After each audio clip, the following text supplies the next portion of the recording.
Perhaps the most convincing evidence for UFOs can be found in Brussels, of all places.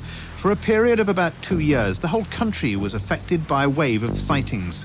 They'd been seen by witnesses, the police, and by local radar stations. The Belgian army was forced to take the claims seriously. They allowed their F-16 fighter aircraft to be involved in trying to intercept these UFOs. They had the full backing of the chief of the Belgian Air Staff, Colonel de Breuer. Initially, we thought that some of these observations were caused by atmospheric interference, such as weather conditions or electromagnetic interference.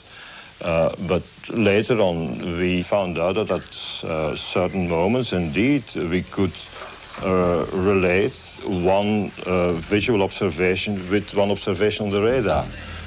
And of course, then we said, well, to have a confirmation, it may be very useful to have an additional observation from an aircraft.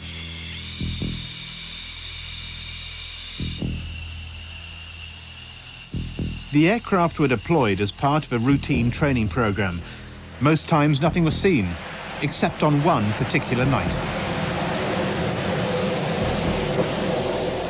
The night of 30 and 31st March, we had an observation on the radar, and in addition, a visual observation on the ground confirmed by the police. We decided to send 2 airplanes in the air around midnight.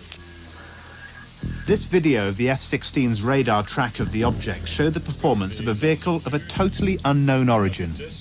The Air Force were at a complete loss to explain their findings.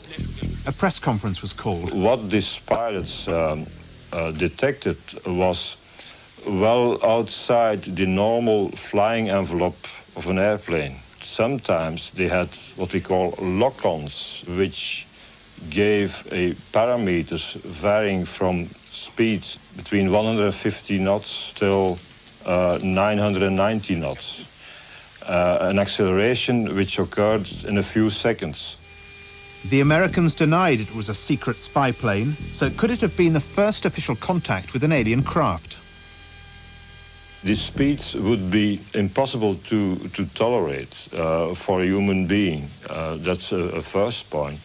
A second point is the visual observations always describe a system, a machine, which hangs and hovers above the surface at quite a low altitude without making any noise. Now, with the current technology, that would be impossible. So far, the Belgian authorities have refused to announce any official conclusion to subsequent investigations.